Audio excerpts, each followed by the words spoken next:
mo ni siya kung gamiton sir. Reflex hammer niya siya, mo ni siya ang sharp part sa reflex hammer. So, mo ni siya ang sharp, mo ni siya ang dull. So, di pa close di kasi mo eyes and then guess di mo ang sharp or dull. Then, kung di mo sharp or dull, okay sir? Practice ata sir. Kani? Okay. So, I want you to close your eyes. Ready na sir?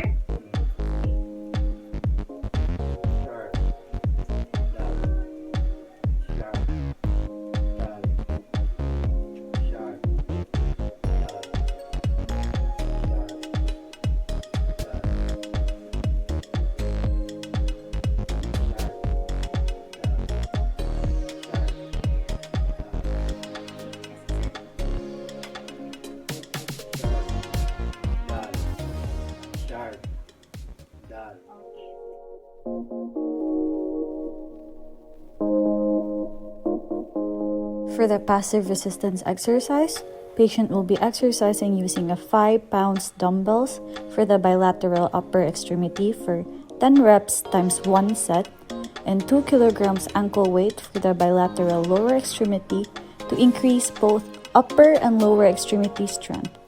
Patient will be using a respirator bike as tolerated to improve cardiopulmonary endurance. Partial sit-ups. So this exercise will improve the core muscle strength and stability. So the patient will hold this position for 6 seconds times 10 reps times 1 set.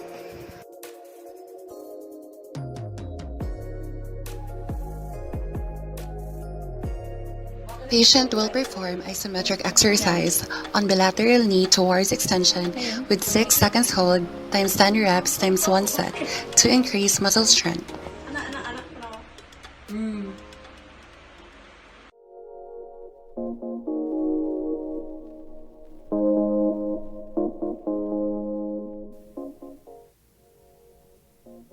Good afternoon, ma'am. My name is Wine Rose Piobial and I'm your physical therapist for today. So I'll be giving you a booklet named Effects of Educational Intervention on State Anxiety and Pain in People Undergoing Spinal Surgery. So this booklet composed of Introduction to Disease, Introduction to Operative Environment, Surgical Procedures, and Post-Operative Care. So during the post-operative care, I'll be discussing to you the different parts that we will be having. So the first one would be, I'll be teaching you what we call wound care. So the wound care, these are the main things that you need to know. So we have what you call dressing, tape, leukoplast to hold the gauze, especially when your skin is common to being sweaty most of the time.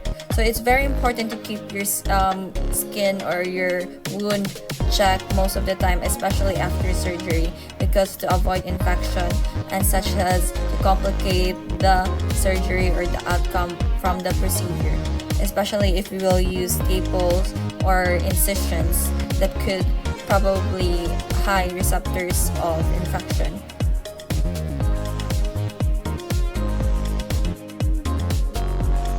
During the post-operative care, teach the family of the patient how to correctly log roll the patient.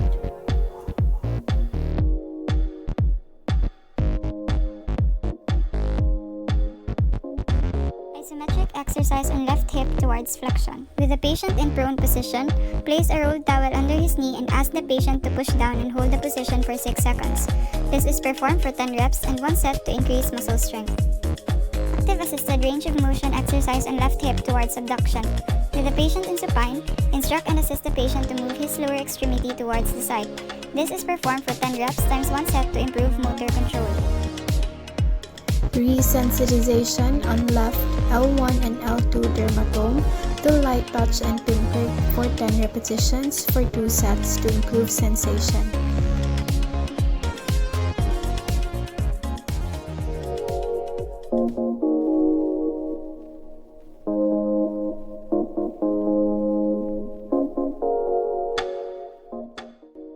Patient education on progressive resistance exercise using water bottle on bilateral upper extremity and lower extremity towards anterior posterior times 10 reps times 3 sets to maintain muscle Tapos strength. ka na to itong kamo sir para dili siya mo hinay sir.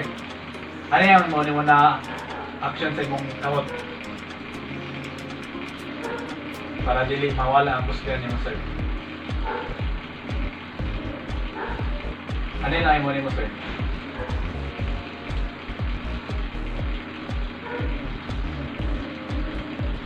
Okay, bikas ka mo to sir.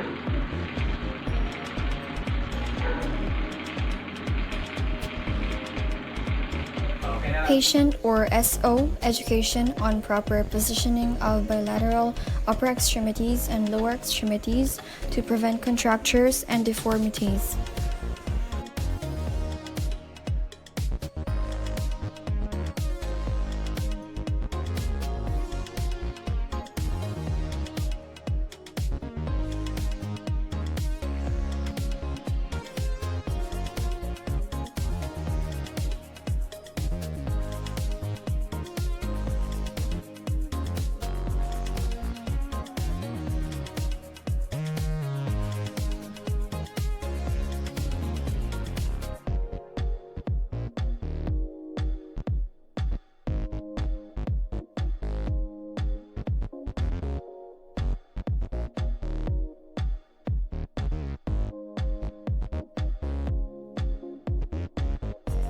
Bed mobility every 2 hours to prevent pressure sores. Pressure sore sir. Lawas. So you can take a sir ha. 3, 2, go. Sige sir. After ani sir. Pahigda. Pahalingkod ka sir. Sige start na. Pagsaka niyo mo sir. Pwede niyo mo gamitin yung kamot sir para makatapang sa kagsaka sir. Sige sir ha. Manasan ako ni.